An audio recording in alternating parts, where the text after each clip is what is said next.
Para sa unang bahagi ng araling ito, pagtuunan muna natin ng pansin ang pagtalakay sa pagpapakahulugan ng salita. Sa pagtukoy ng kahulugan at katangian ng mahalagang salitang ginamit batay sa isang tekstong binabasa, maaari natin isaalang-alang ang mga sumusunod. Una, bigkasin ang salita. Ikalawa, ekstruktura ng salita. At ikatlo ay konteksto ng salita. Sa ating pagbabasa, makatutulong na isagawa o isaalang-alang ang mga sumusunod lalo na't kung may mga salita tayong mababasa na hindi pamilyar sa atin o mga salitang mahirap unawain. Una, bigkasin ang salita.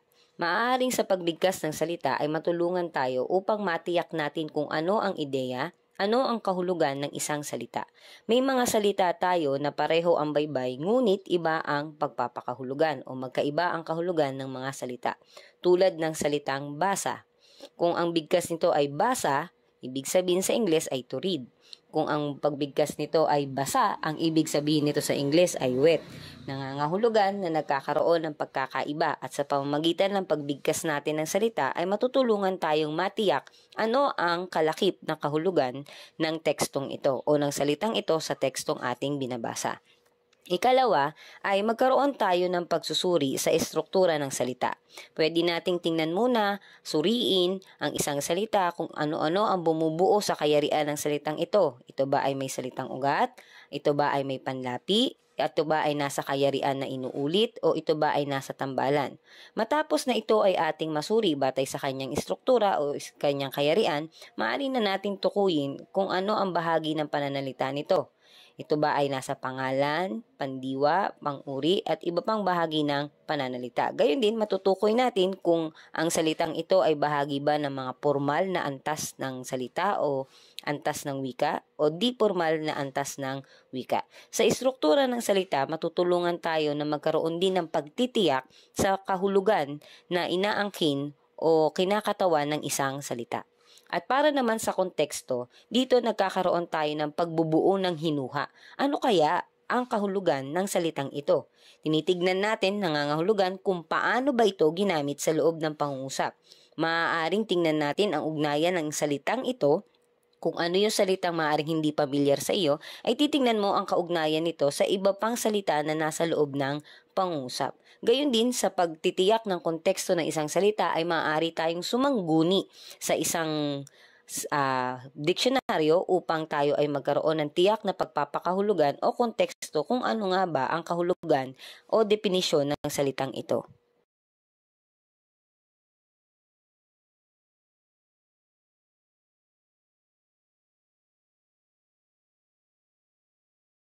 Halina't magbasa tayo. Makinig at sumabay sa pagbabasa ng isang tekstong informative. Ito ay isang tula na may pamagat na New Normal na isinulat ni Nino T. Cansisio. Binago ng COVID ang ating buhay. Dati-rati hindi sanay maghugas ng kamay. Ngunit tayo'y napaisip na ito'y kailangan, isang kaugalian na resulta ng new normal. New normal na nakasentro sa kalusugan. Prioridad ang pagpapalakas ng katawan upang matiyak na kayang labanan ang anumang uri ng virus na di natin namamalayan. Kahit edukasyon, malaki ang pinagbago. Maraming nagsulputan sa pagkatuto. Nariyan ng distance learning na modular na tiyak lahat ay makikinabang.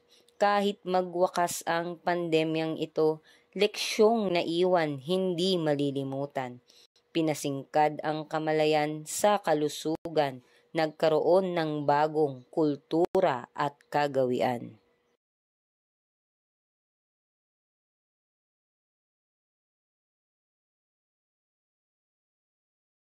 Pag-usapan natin ang ating binasa o napakinggang teksto.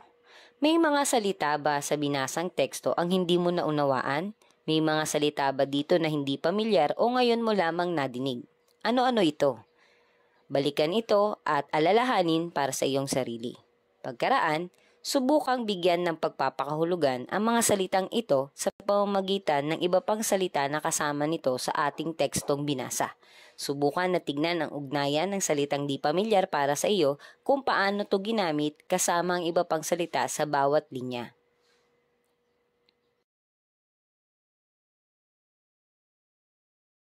Ang una para sa pagpapakahulugan ng salita ay pagbibigay kahulugan. Ito ay ang pagbibigay ng interpretasyon, definisyon o katuturan ng isang salita.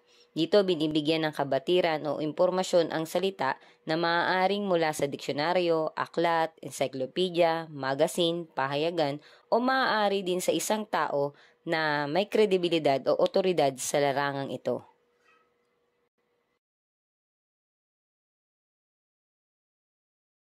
Ang ikalawa ay ang pagbibigay ng iba pang kahulugan o variety ng salita.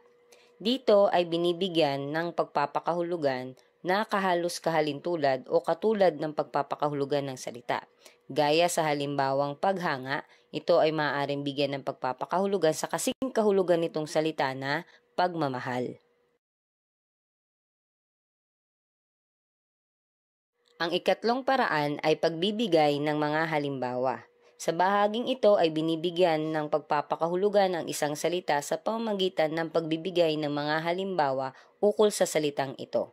Katulad na lamang sa halimbawang ang buhay ng tao ay parang isang gulong. Minsan ay nasa ibabaw, minsan ay nasa ilalim. Binibigyan ng pagpapakahulugan kung paano dumadaloy o tumatakbo ang buhay ng tao batay sa maaaring pangyayari o pagbibigay ng halimbawa sa pangyayari ng buhay ng tao.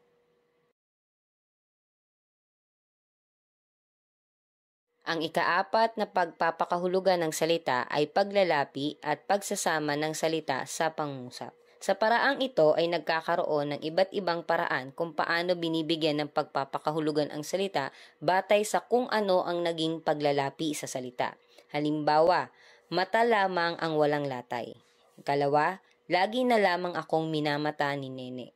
Ikatlo, matalas ang mata ni Totoy. Sa unang halimbawa na mata lamang ang walang latay, nangangahulugan ito na ginamit ang mata bilang pagpapakahulugan na labis-labis o may pagmamalabis, eksaherasyon sa pagbibigay ng pakahulugan na matindi ang pananakit na natanggap.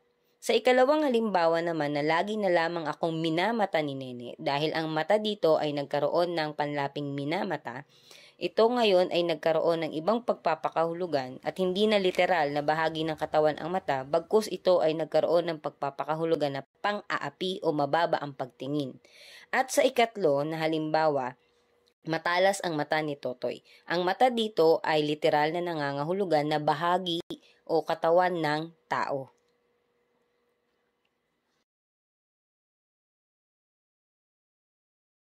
At ang huling pagpapakahulugan ng salita ay ang paggamit ng mga idiomatikong pahayag at pagtatayutay. Sa paraang ito ay binibigyan ng pagpapakahulugan ang mga salita o ang mga idiomatiko at matataligahagang pahayag sa pamamagitan ng pagsusuri ng mga salitang ginamit, gaya sa halimbawang di mahulugang karayom.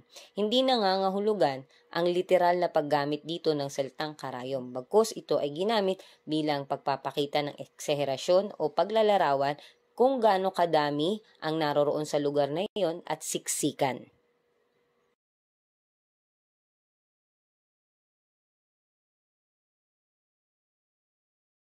Sa pagtalakay natin ng pagpapakahulugan sa salita, tandaan, ang malawak na talasalitaan ay makatutulong sa mas mabisang pakikipagkomunikasyon. Ito ay nakapagbibigay sa atin ng mas maraming pagpipili ang salita para sa ating pagpapahayag.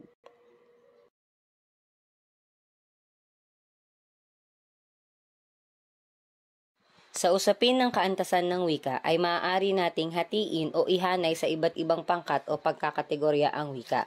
Ito ay maibabatay natin sa kung kailan niya gagamitin, sa kanyang pagkatao, sa pangkat na kinabibilangan, o kung sino ang kanyang magiging kausap sa paggamit ng wika. Kaya mahalaga na matukoy natin o makilala natin ang mga salita at nang sa gayon tayo ay maging pamilyar kung ano nga ba ang katangiang taglay ng bawat isa at kung saan natin to maihahanay na kaantasan ng wika.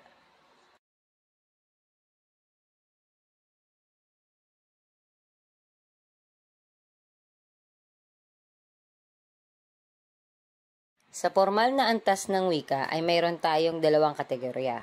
Una ay ang pambansa. Kapag sinabi nating ang wika ay nasa antas na formal at ito ay nasa pambansa, ito ay ginagamit natin na mga salita sa karaniwang mga aklat o kaya ay mga pambalarila na ginagamit natin sa paaralan at pampamahalaan. Ang tulad nito ay ang mga salitang asawa, anak, at tahanan. Sa makatuwid, ang mga salita na ginagamit natin sa antas ng wika na formal at ito ay nasa kategorya ng pambansa, ito ay tinatanggap at kinikilala ng lahat saan mang bahagi ng ating bansa.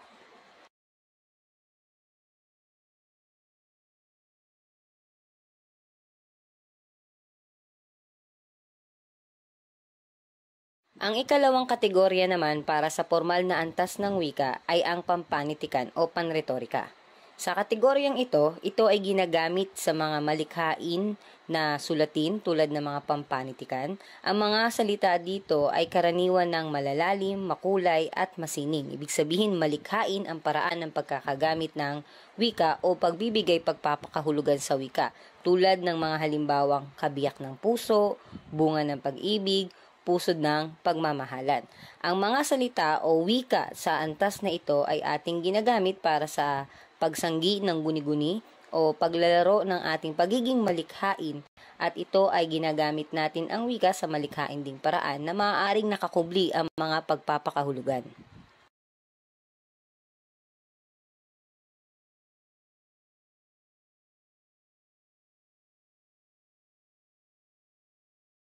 Para naman sa impormal na antas ng wika, ito ay mayroong tatlong kategorya. Ang una ay ang panlalawigan.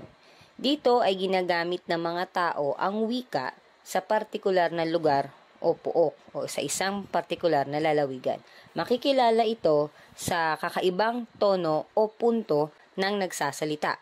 Tulad ng halimbawang, papanaw ka na?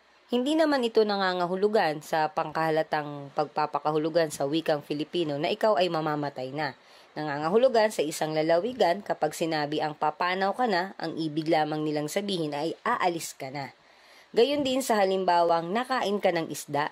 Kung ito ay bibigyan natin ng pagpapakahulugan sa ating wikang pambansa, ang ibig sabihin ay tinatanong kung kinain ka ng isda. Pero sa panlalawigan, ito ay kanilang tiyak na pagkakaiba ng paggamit ng wika o paglalapi para sa salitang nakain na nangangahulugan lamang na kumain ka ba ng isda.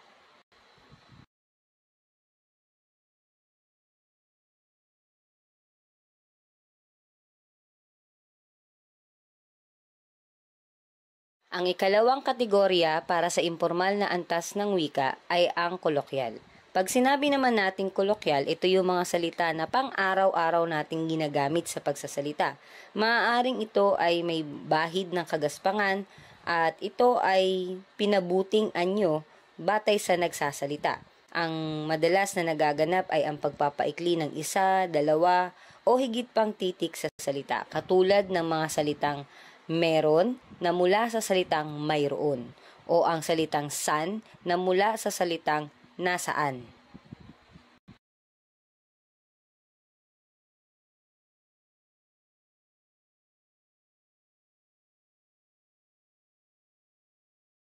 Ang huling kategorya ng impormal na antas ng wika ay balbal o tinatawag na slang sa Ingles. Sa gumagamit ng ganitong wika, sila ay nagkakaroon ng sariling code o sariling salita na kung saan sila sa kanilang pangkat na napapaloob dito ang nakakaunawaan o nakakaintindi at gumagamit ng mga code na nabuo. Mababa ang antas ng wika na ito, ikalawa sa antas na bulgar. Bagamat ito ay kinikilala sa partikular na pangkat lamang na gumagamit ng wikang ito, maaari nating sabihing bahagi pa rin ito ng wika. Yun nga lamang, ito ay nasa pangkat ng balbal sa informal na antas ng wika.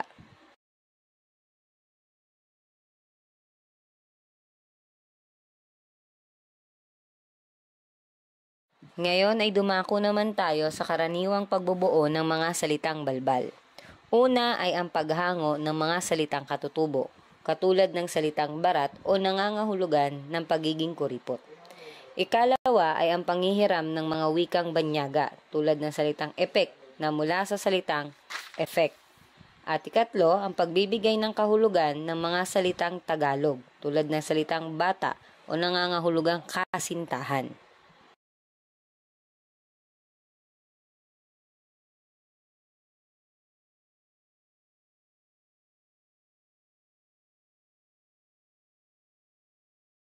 Ang pang-apat na karaniwang pagbubuo ng mga salitang balbal ay ang pagpapaikli. Halimbawa ay ansabi mula sa pahayag na anong sabi. Panglima ay ang pagbaligtad, tulad ng salitang dehin o galing sa salitang hindi. Pang-anim ay ang paggamit ng acronym. Ang salimbawang salita ay awit o mula sa pahayag na aw o masakit. Pampito ay ang pagpapalit ng pantig. Halimbawa ay ang torpe o tsope. Pangwalo ay ang paghahalo ng salita, katulad ng mag-JR o ang ibig sabihin ay joyride o joyriding.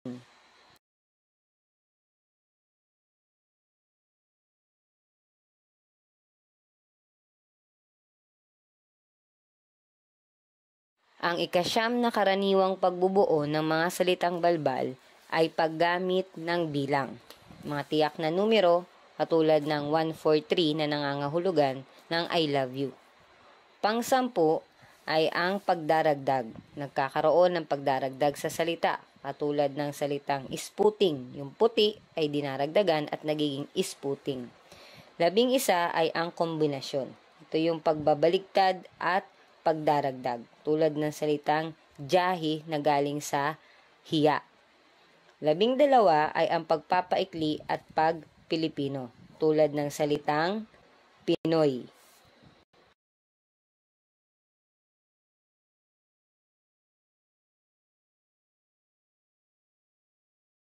Ang pang-13 sa karaniwang pagbubuo ng mga salitang balbal ay ang pagpapaikli at pagbabaligtad, tulad ng halimbawang lonta o galing sa salitang pantalon.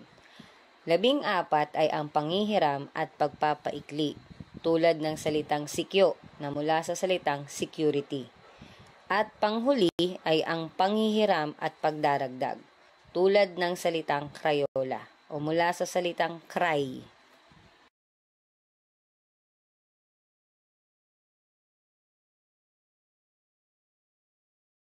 Mula sa tinalakay nating kaantasan ng wika, tandaan, ang wika ay nahahati sa mga kategorya sa antas ng wika.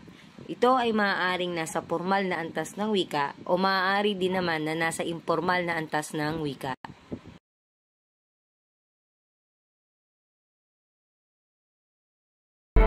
Magandang araw! Ngayon ay tatalakayin natin ang aralin 3 na ukol sa katangian at kalikasan ng iba't ibang uri ng teksto. Para sa module na ito ay babasahin natin ang Mabangis na Lungsod na isinulat ni Efren R. Abueg. Tatalakayin natin ang katangian at kalikasan ng halimbawang uri ng teksto at pagtutuunan natin ng pansin ano nga ba ang katangian ng teksto, ang angkin nito.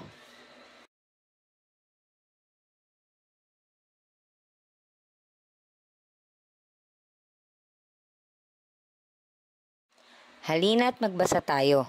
Makinig at sumabay sa pagbabasa ng maikling kwento na isinulat ni Efren R. Abueg na may pamagat na Mabangis na Lungsod. Mabangis na Lungsod ni Efren R. Abueg. Ang gabi ay mabilis na lumatag sa mga gusali. Lumagom sa malalakit, maliliit na lansangan. Dumantay sa mukha ng mga taong pagal, sa mga taong araw-araw ay may bagong lunas na walang bisa.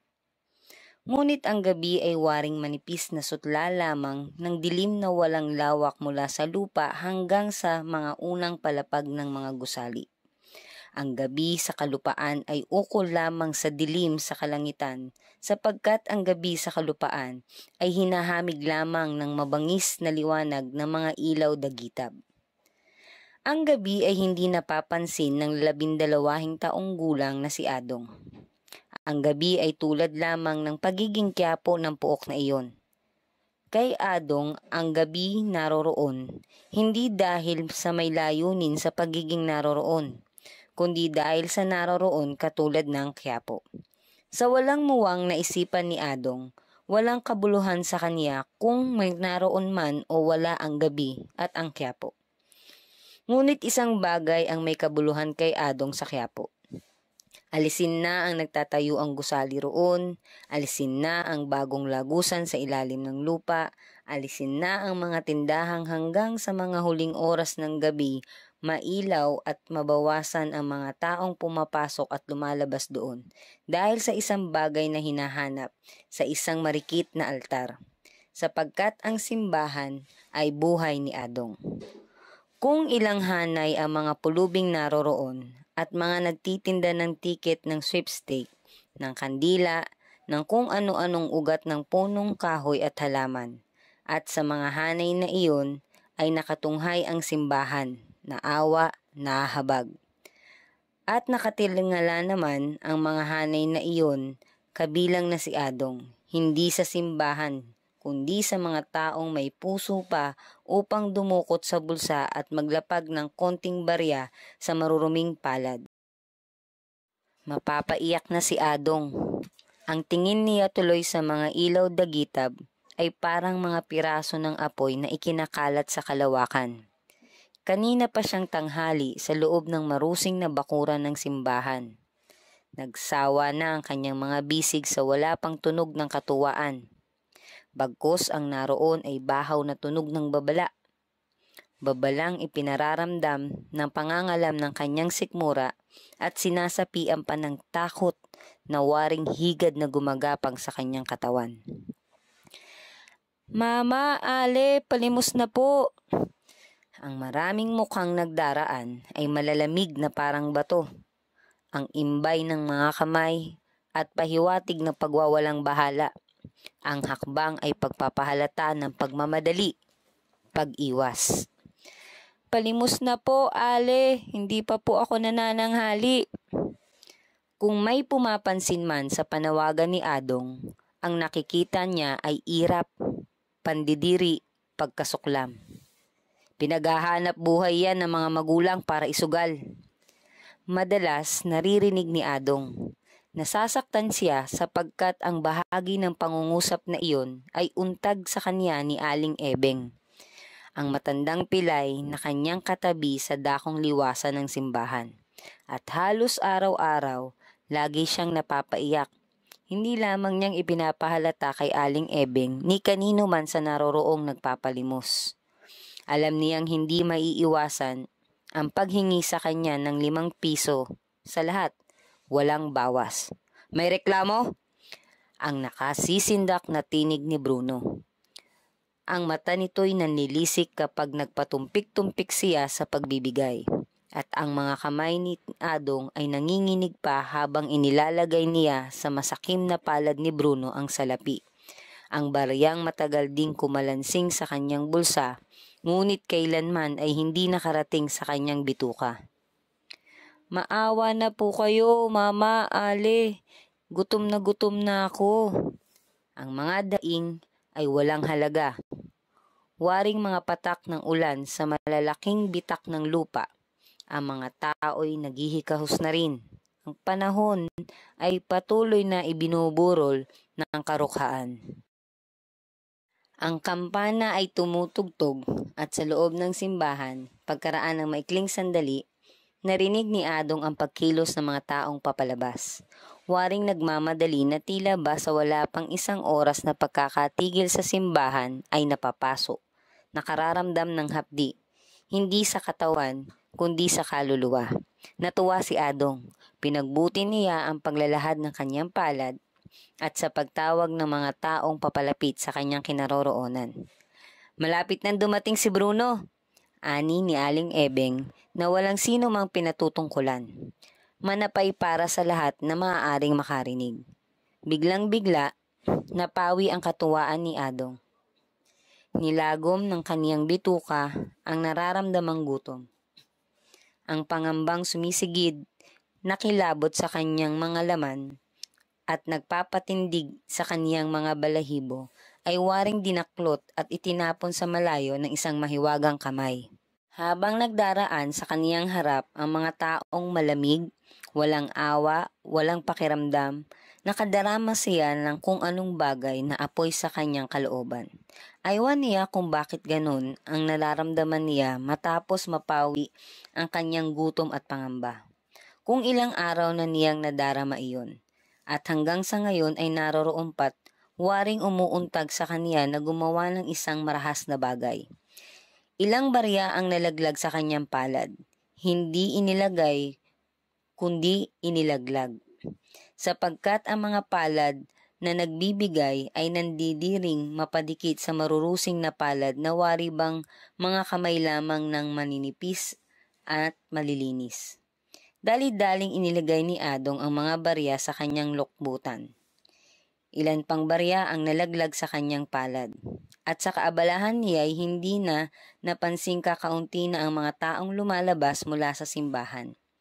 Nakita naman ni Adong ang mga mukhang malalamig, ang imbay ng mga kamay na nagpapahiwatig ng pagwawalang bahala, ang mga hakbang na nagmamadaling pag-iwas.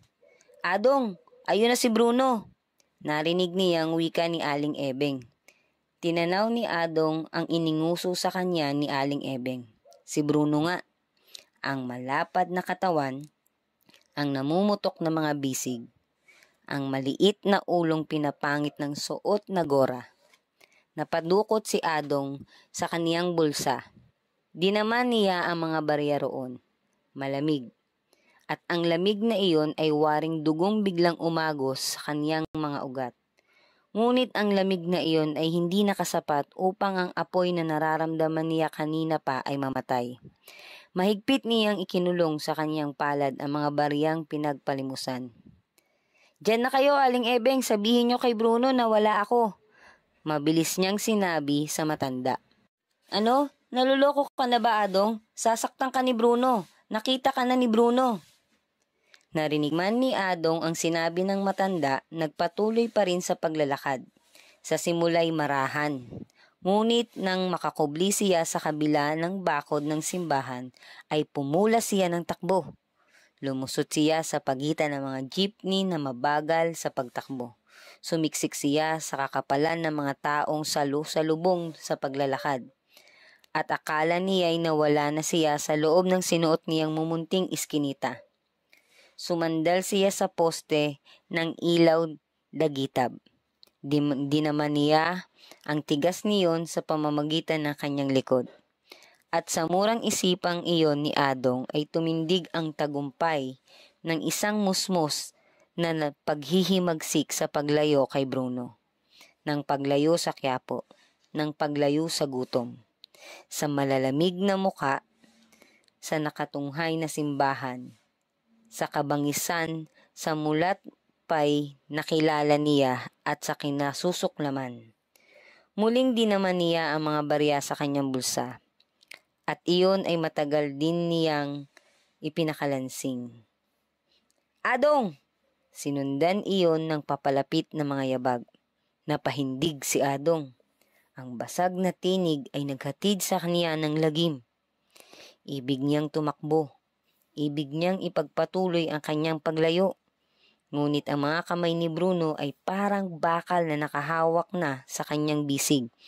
Niluluray ang munting lakas na nagkakaroon ng kapangyarihang maghimagsik laban sa gutom, sa pangamba at kabangisan.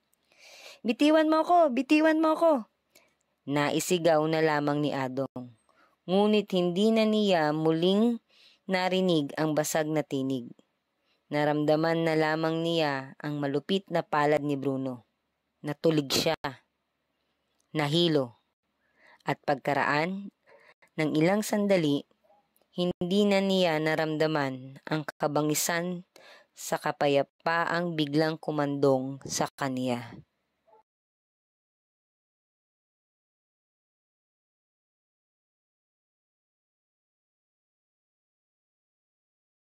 Mula sa binasa nating akda ay mapapansin ang mga sumusunod.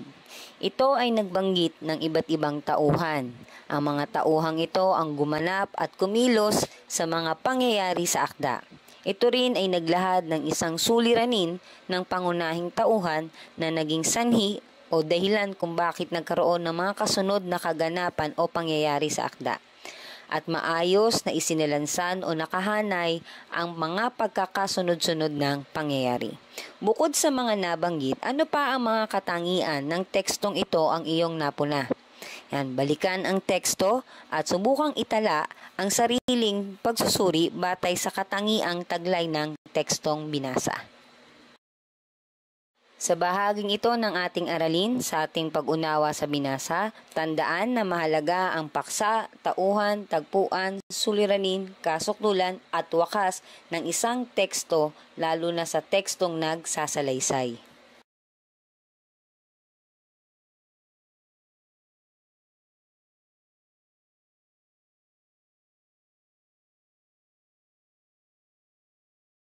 Ngayon ay tatalakayin natin ang aralin 3 ukol sa katangian at kalikasan ng iba't ibang uri ng teksto. Sa ikalawang bahaging ito ay pagtutuunan natin ng pansin ang katangian ng teksto tulad ng isang tekstong impormatibo. Halina't magbasa tayo. Makinig at sumabay sa pagbabasa ng teksto. Lalaking gumagamit daw ng frontliner ID para magbenta ng shabu sa Maynila, arestado. Sinulat ni Ana Felicia Bajo mula sa GMA News. Timbog sa mga otoridad ang isang barangay volunteer na ginagamit umano ang kanyang frontliner ID upang makapagbenta ng ilegal na droga sa lungsod ng Maynila.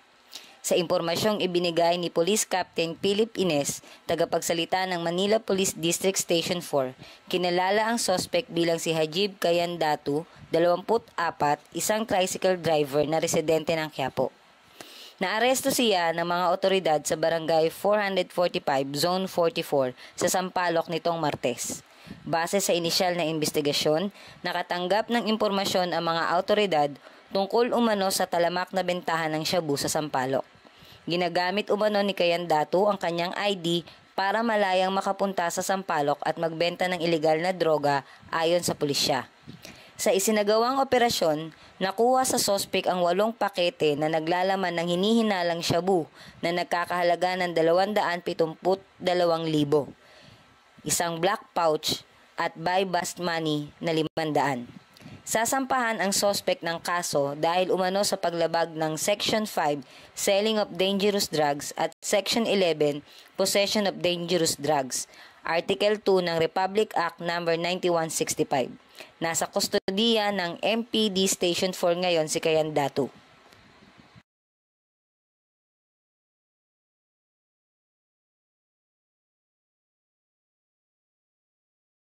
Batay sa ating binasang teksto, ay gawin ito ng pansarili bilang pagsusuri. Una, suriin ang teksto. Balikan at basahing muli. Ikalawa, isa-isahin ang katangian na mamamasid rito na nagpapakita o nagpapatunay na ito ay halimbawa ng tekstong impormatibo. At ikatlo, bumuo ng pagpapaliwanag na magbibigay linaw ukol sa iyong mga naging pagsusuri.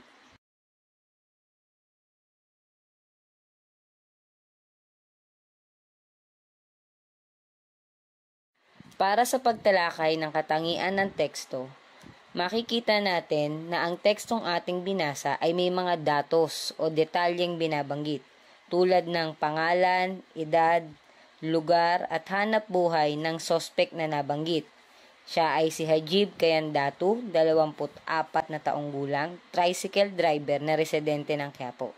May iba pang mga detalye o datos na binanggit kaugnay sa mga pangyayari, kung saan naganap ang pagbebenta, kung saan siya nadakip, kung sinong dumakip at kung magkano ang halaga ng nakuhang droga. Gayon din sa katangian ng teksto, mapapansin natin na binibigyang linaw nito ang usapin ukol sa maling paggamit ng ID, na di umano ay ginagamit ni Kayandatu ang kanyang ID para malayang makapunta sa Sampaloc at doon magbenta ng ilegal na droga. Isa pang katangian ng teksto ang mapapansin na ipinaliliwanag dito ang isinagawang operasyon ng mga pulis na nagkaroon ng inisyal na investigasyon batay sa natanggap nilang impormasyon sa mga otoridad ukol sa talamak na bentahan ng shabu sa Sampaloc.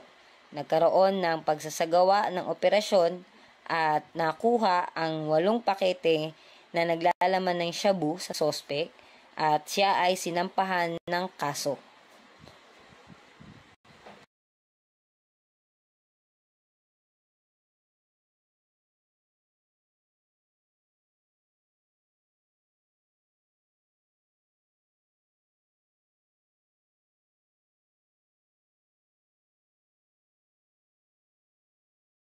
Mula sa ating binasang teksto ay makikita ang katangian ng halimbawa ng mga tekstong informative. Kaya tandaan, makikita natin sa tulad nitong teksto ang detalye tulad ng pangalan, lugar, petsa at tiyak na mga pangyayari.